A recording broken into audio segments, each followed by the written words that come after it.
আমার মনে হয় ব্যবসা কেন্দ্রিক, আমার ব্যক্তিগত মতামত, ব্যবসা কেন্দ্রিক হচ্ছে না। আমরা যদি বিগত দিনগুলিতে দেখি, গত ১৭ বছরে যে বই মেলা হয়েছে, সেখানে এককেন্দ্রিক বই, এই ফেসিবাদের যত দস্যুরা ছিল তারা বইগুলো বিক্রি করছে। মানুষ, সাধারণ মানুষ যারা বই পাঠক, তারা একেবারে এই একই বই দেখতে, দেখতে বই মেলা থেকে, বই থেকে দূরে সরে গেছে। তখন ছিল এখন আজকে তো আপনারা জানেন যে মিডিয়ার যুগ।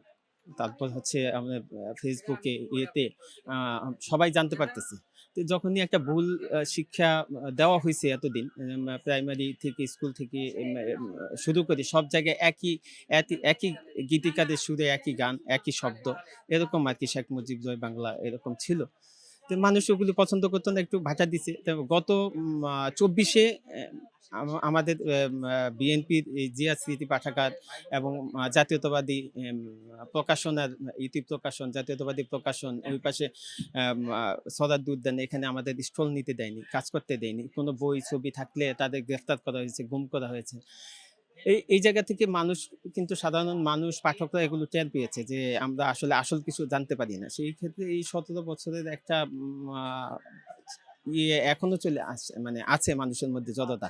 কিন্তু আমরা গত ২৫ এ এখানে স্টল নিয়েছি, ওখানে ছিল। সব মিলিয়ে গত বছর ২৫ এ দেখেছি অনেক মানুষ, পাঠক এখানে সমাগম হয়েছে।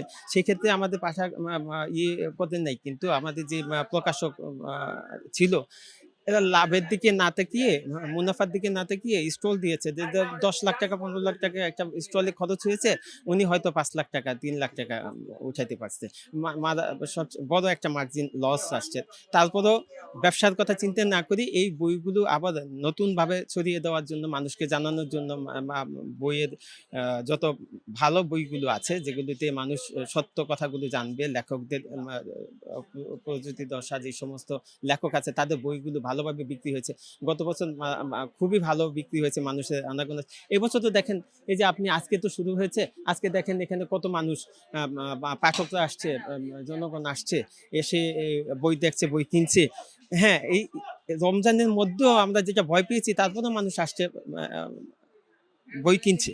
হ্যাঁ, আশা করি আরো সামনের দিকে যতদিন আছে, এর মধ্যে, রমজানের মধ্যে ভালো আমরা সাড়া পাবো। এখানে পাঠকরা যারা লিখছে, প্রত্যেকটা লেখকের, পাঠকের, প্রকাশকের সব দিক থেকেই একটা লসের আছে, গন্ধ আছে। সেই থাকা সত্ত্বেও এখন মানুষ বইয়ের দিকে ঝুঁকছে। অনেক ক্ষেত্রেই আমরা দেখি যে বট আইডি, যেটা খুবই প্রসিদ্ধ, ভাইরাল একটা বট আইডি। এগুলিতে মানে মিথ্যে প্রপাগান্ডা চলে। এগুলো থেকে মানুষ ধারাবাহিকভাবে বের হয়ে এসে বই নেওয়ার জন্য উপচে পড়ছে। আশা করি সামনের দিকে, আরো দিকে আগামী দিনগুলিতেও ভালোভাবে বই নিবে এবং করবে। যেমন আমাদের উদাহরণ দিতে পারি আমরা, আমাদের বিএনপি চেয়ারপারসন, প্রধানমন্ত্রী আজকে শুধু লন্ডন থেকে এখনো এই জিয়া স্মৃতি পাঠাগারকে খুবই মূল্যায়ন, মানে সে নজর দিয়েছে। এটা যাতে established হয়, মানুষ যাতে ভালোভাবে দেখতে পারে।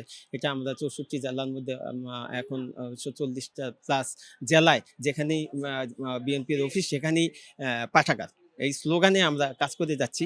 অলরেডি ৪০ টা প্লাস আমাদের হয়ে গেছে, পাঠাগার হয়ে গেছে। হ্যাঁ, আমাদের ওখানে ছাত্ররা, রাজনৈতিক নেতারা ছাড়াও জনগণ এসে ওই পার্টি অফিসে বই পড়ে। এখন আর আড্ডা দেয় না। হ্যাঁ, বই পড়ে দেখে। আমরা এটা আরো ছড়িয়ে দিব।